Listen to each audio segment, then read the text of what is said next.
E agora, você vai ouvir a Palavra da Fé com o pastor Paulo Lima.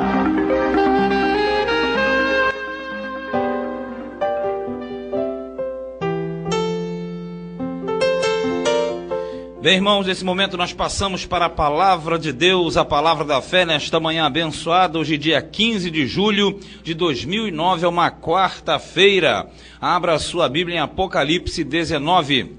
Apocalipse 19, o tema da nossa mensagem é justamente esse, Apocalipse capítulo 19, e o título, Estudo do Apocalipse, parte 37. Nesta manhã, nós entraremos aí no 19, e nós estaremos já entrando na última parte do Apocalipse. Apocalipse 19, a partir do versículo de número 1, que diz assim: E depois destas coisas ouvi no céu como que uma grande voz de uma grande multidão que dizia: Aleluia! Salvação e glória e honra e poder pertencem ao Senhor nosso Deus, porque verdadeiros e justos são os seus juízos. Pois julgou a grande prostituta que havia corrompido a terra com a sua prostituição, e das mãos dela vingou o sangue dos seus servos. E outra vez disseram, aleluia, e o fumo dela sobe para todo alto e para todo sempre, até aqui por enquanto, em nome de Jesus. Nesta manhã nós entramos aí no 19, e o capítulo 19 é um reflexo do 17 e do 18. Porque no 17 e no 18 nós temos o sistema do Império da Besta, nós temos justamente ali a Grande Babilônia, e quem está acompanhando sabe, a Grande Babilônia nos dois sentidos, ou melhor, nos três sentidos, um sentido religioso, um sentido político e um sentido comercial. Mas o certo é, no final desse período, o Império da Besta vai cair. E o Império da Besta caindo reflete automaticamente com a volta de Cristo, reflete justamente com a presença de Cristo na terra, que é a chamada parousia de Cristo. E isso acontecerá justamente no final do Império da Besta, a cumprir-se os 7 anos de domínio mundial que ela vai exercer na terra. Então, quando nós pegamos o 19, se você pegar o capítulo 19, aqui diz assim: Depois destas coisas, ouvi no céu como que uma grande voz de uma grande multidão que dizia, aleluia, salvação e glória e honra e poder pertencem ao nosso Deus. Isso quer dizer que, quando ele coloca bem claro, depois destas coisas, aqui destaca e mostra que esse capítulo, ou essa parte, é totalmente desvinculada dos capítulos anteriores. Por quê? Isso que acontece no 19 é paralelo ao que acontece na história, mas a diferença é que acontece na eternidade. Está acontecendo justamente a preparação, e essa preparação aponta para a volta de Cristo. Por isso que aqui diz que uma grande voz de uma grande multidão que dizia aleluia, e essa grande multidão que se encontra justamente na eternidade é parcela da multidão que vai descer após justamente esse período e que bate com o término do Império do Anticristo. Porque quando Jesus voltar, ele vai voltar com a sua comitiva espiritual, a sua realeza, que na verdade é composta de anjos e santos que foram arrebatados no arrebatamento da igreja e foram transformados e fazem parte desse cortejo. Então, quando nós temos isso aqui, lá no céu, na eternidade, isso aqui simboliza o quê? Justamente a glorificação pela atitude e pelo término, porque aqui aponta para o reino de Cristo que há de se começar na terra. Por isso que fala salvação e glória e honra. Isso é um louvor, é uma adoração direcionada somente a Ele, somente ao Senhor que cumpre todas as coisas. Diz no versículo 2, porque verdadeiros e justos são os seus juízos. Pois julgou a grande prostituta. Você lembra, a grande prostituta é Babilônia. A grande prostituta é a grande meretriz, a grande mulher. Então, na verdade, Deus julga e acaba com esse império justamente neste período, que havia corrompido a terra com a sua prostituição. Você lembra? Essa prostituição que está descrita no 17 e no 18, justamente mostra todo o desenvolvimento do império da besta, não somente no período de tribulação, da grande tribulação, mas através dos séculos, sempre nós tivemos essa dominação. E essa dominação sempre teve um ponto marcante: a resistência a Deus, a oposição a Deus e o ensinamento de coisas contrárias a Deus. Por isso que chega o juízo, porque diz, ele julgou a grande prostituta, e aqui diz mais, com as suas prostituições enganavam e corrompiam os seres humanos, ou seja, os habitantes da terra.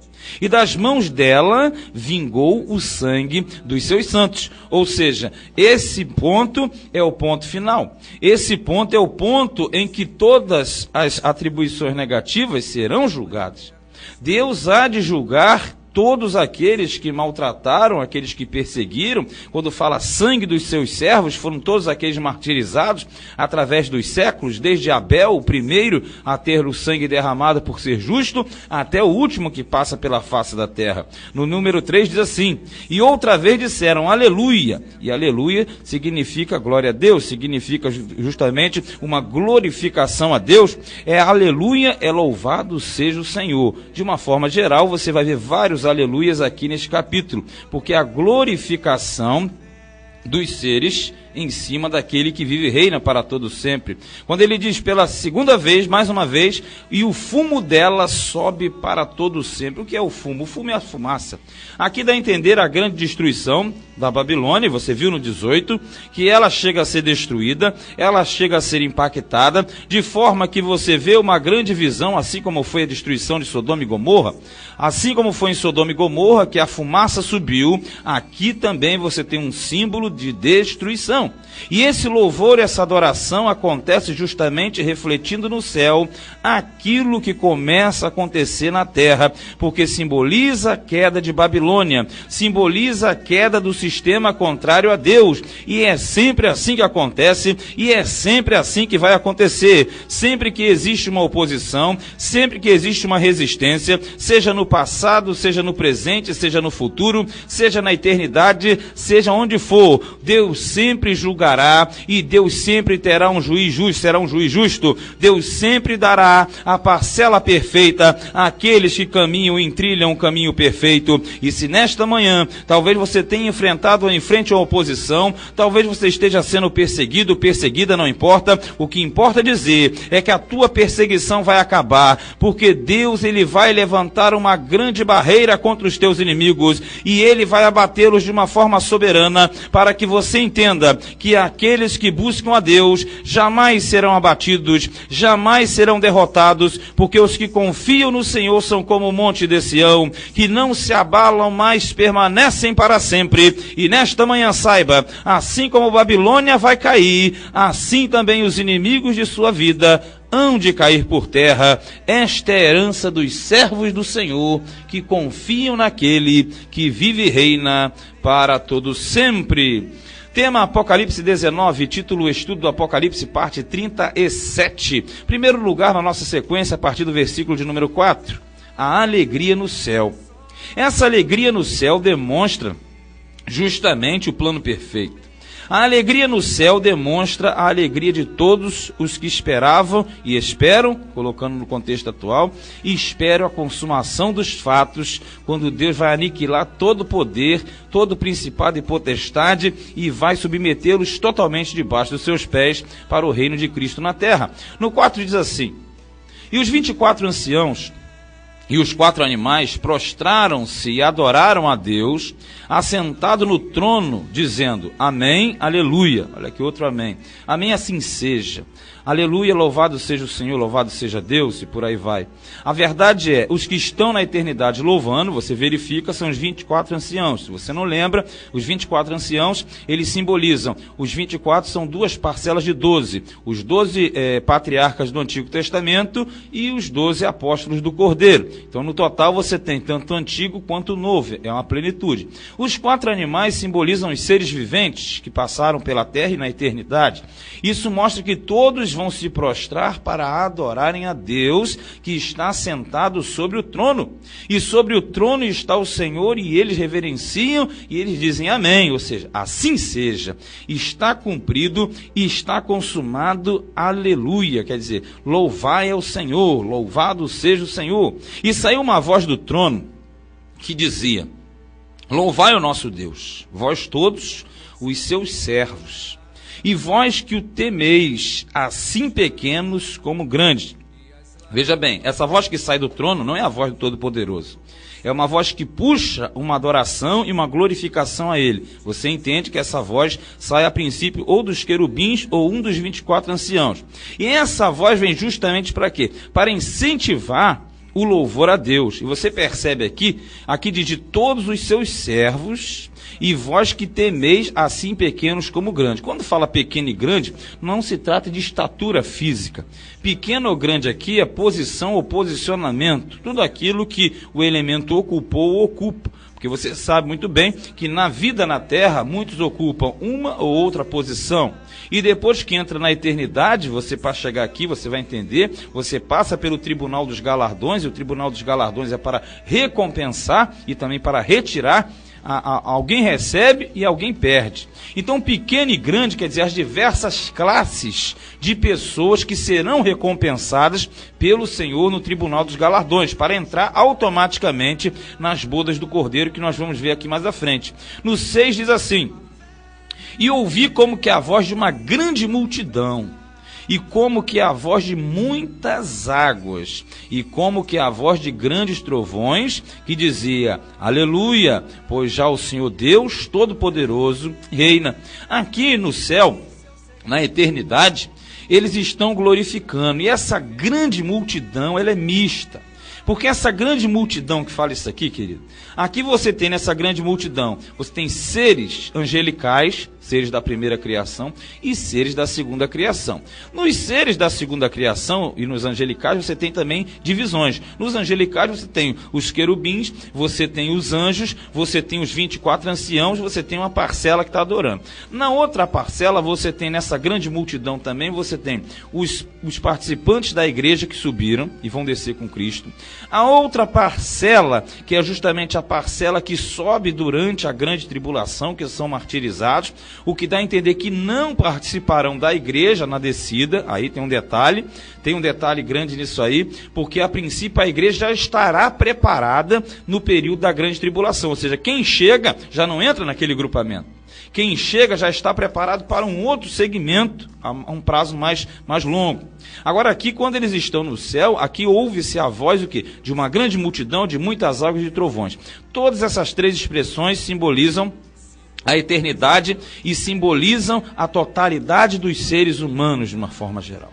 Isso quer dizer que todos na eternidade, todos aqueles que na ocasião estiverem na eternidade, eles glorificarão a Deus, eles vão reverenciar ao Todo-Poderoso, que é do original El Shaddai, porque é aquele que pode todas as coisas, porque humanamente muitos não compreendem e nem mesmo acreditam nisso, mas aqui está dizendo que o reino de Deus será implantado na terra, e esse reino não é o reino de Deus, o atual, o espiritual, não, é o reino físico, é o reino verdadeiro, é aquele reino que vai ter na terra durante 1000 anos, que será para a paz do mundo, que será para a restauração do mundo. Mas uma coisa é certa, querido, nesta hora, neste momento, na sua vida, na sua casa, você já tem o reino de Deus. Basta você com a sua boca confessar a Cristo e confessar que Ele é o único Senhor e Salvador da sua vida, e você terá sempre o milênio já acontecendo para você, porque Jesus, Ele já te dá a paz. Você não precisa esperar a paz, porque você já está vivendo na paz, porque a palavra de Deus disse, Jesus garantiu: deixo-vos a paz,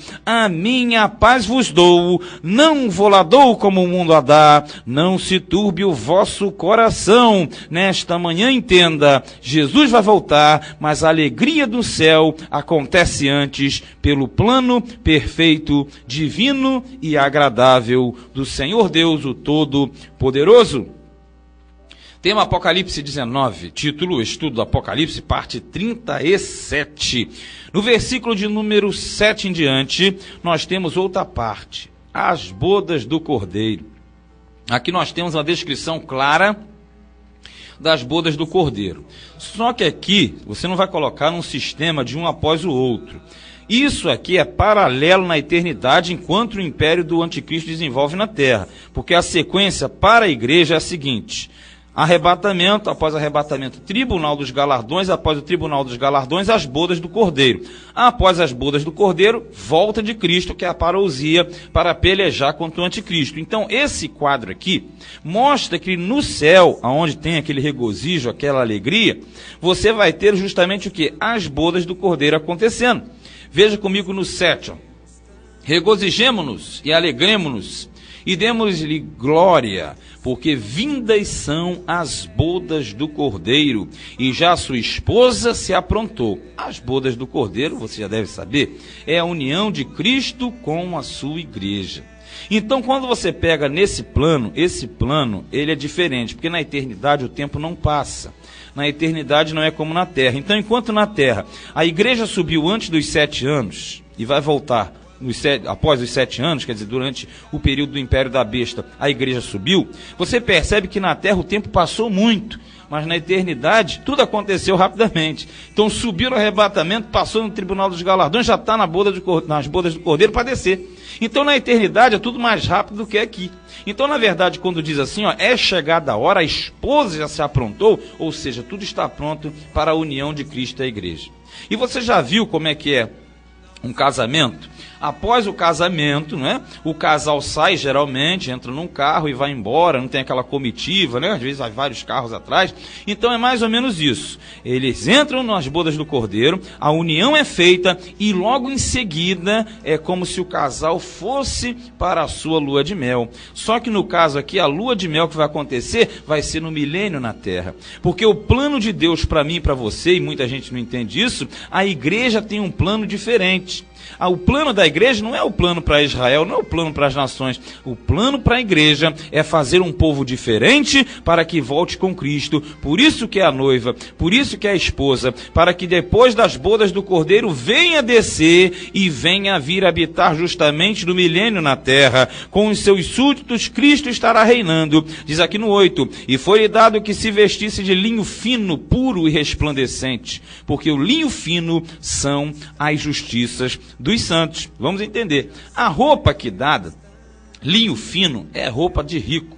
Antigamente, na antiguidade, era a roupa de primeira. O linho fino, puro, quer dizer uma veste resplandecente, porque mostra o brilho justamente que vem de Deus, que reflete naqueles que foram e são justos. Não pelas suas próprias justiças, mas nós fomos justificados pelo sangue de Jesus. Então, na verdade, esse contexto mostra a noiva entrando justamente na cerimônia.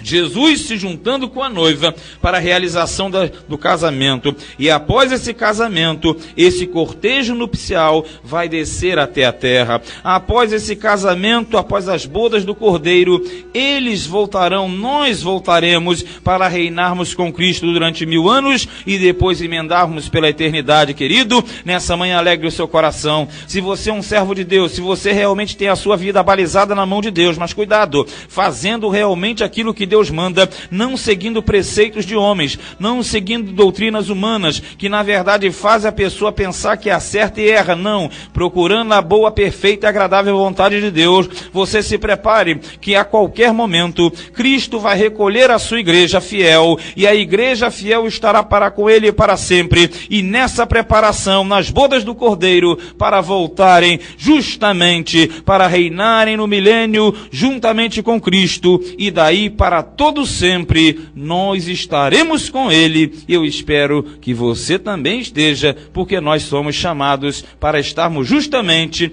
vencendo e cada vez mais presentes junto com ele. Tema é Apocalipse 19 e o título Estudo do Apocalipse, parte 37, versículo 9 e 10, para fechar nessa manhã. A felicidade dos arrebatados. Olha só. Hoje, querido, nós temos que lutar pelo arrebatamento. Tem gente que não entende isso. Alguns pregam que toda a igreja será arrebatada. Cuidado, isso não é verdade. A Bíblia fala que 5 são prudentes e 5 imprudentes. Então, metade fica e a outra metade sobe. Então, para nós entrarmos na parte fiel, na parte que sobe, nós devemos cumprir aquilo que Deus nos manda. Jesus disse, quem é o servo bom e fiel que quando o Senhor voltar estará fazendo assim? Porque, na verdade, nós somos dispenseiros. e muitos se confundem. Aqui mostra a alegria dos arrebatados, porque quem subiu no arrebatamento, ele vai voltar com Cristo para reinar, mas quem não sobe no arrebatamento vai enfrentar a grande tribulação e automaticamente não terá esse privilégio da volta para os 1000 anos. Veja bem, aqui no versículo 9, e disse-me, escreve, bem-aventurados aqueles que são chamados à ceia das bodas do Cordeiro. Quer dizer, você é abençoado quando você sobe no arrebatamento, porque você recebeu o convite especial para as bodas do Cordeiro. E disse-me, estas são as verdadeiras palavras de Deus. Quais são as verdadeiras palavras de Deus? São essas. Porque, na verdade, quando você entende o arrebatamento, você se prepara para ele. Quando você entende o arrebatamento, você foge da apostasia, você não é levado por vento de doutrina, você não fica correndo para lá e para cá atrás de bênção não, querido, que o grande engodo do diabo é desviar a atenção dos fiéis para que eles fiquem envolvidos com um monte de bobeira que não leva a nada e percam o principal, que é conhecer a Deus e prosseguir em conhecer. Estas são as verdadeiras palavras de Deus, versículo 10. E eu lancei-me a seus pés para o adorar. João, quando ele viu o anjo, que é o representante, ele quis adorar o anjo, porque ele caiu ali estagnado. Mas ele disse-me, olha, não faças tal. Sou o teu conservo, ou seja, eu sou um servo como você. O anjo não aceita adoração, querido. Cuidado, hoje tem muita gente adorando anjo, muita gente colocando o anjo acima de Jesus, mas o anjo é servo como eu e você. Só um recebe adoração, só um é digno de adoração, sabe quem é? É o Senhor Deus através de Cristo Jesus, que é a pessoa da salvação. Ele diz, sou teu conservo e de teus irmãos que têm o testemunho de Jesus. Sabe o que ele falou? João, você e eu, nós somos servos também. Eu sou teu conservo, quer dizer, eu sou servo junto com você. Não adora não, ele fala assim, adora a Deus, ó. E é aqueles que têm a marca, o testemunho de Cristo, ó. O testemunho de Jesus, porque o testemunho de Jesus é o espírito de profecia. Quando nós falamos de espírito de profecia, é o espírito da inspiração, é a palavra inspirada, é a palavra que fala vinda de Deus, não falo de coisas erradas, não. O espírito de profecia é aquela que anuncia Cristo, e jamais se exalta o homem, em todo momento o exaltado tem que ser a Cristo, em todo momento, em toda situação, Jesus Cristo tem que estar em primeiro lugar, Jesus tem a preeminência. João quis adorar o anjo falou, não me adore não, eu sou conservo teu e de todos os que guardam o testemunho de Cristo. Ele falou, João, o certo é, escreve, adora a Deus, porque Ele é o verdadeiro, e o testemunho fiel é o testemunho de Jesus, que através do Espírito Santo nessa manhã, testifica no teu coração, testifica no meu coração e nos nossos corações, que nós devemos entender que a preparação para a volta de Cristo será toda planejada, está sendo toda planejada, e no momento certo, tudo acontecerá, para que você saiba que Deus não perde o controle de nada, ao contrário do que muitos pensam, Deus tem tudo planejado, marcado e demarcado. Por isso que acontecerá em tempos específicos, em momentos específicos. Nós simplesmente temos que olhar para a Escritura e aguardarmos os fatos e os acontecimentos. E nesta manhã, você talvez esteja confuso ou confusa, mas tire fora a confusão, porque o inimigo quer deixá-lo confuso, mas Deus não quer não. Deus quer você crescendo, Deus quer você alegre, Deus quer você sabendo que todas as coisas acontecerão no momento e na hora certa. Portanto, nessa manhã, entregue o teu caminho ao Senhor, confia nele e o mais ele fará, porque haverá alegria no céu, as bodas do Cordeiro e a felicidade dos que subiram no arrebatamento. Que Deus te abençoe grandemente nesta manhã, porque assim diz a palavra de Deus, assim nós cremos e assim será, em nome do Senhor Jesus. Amém e graças a Deus.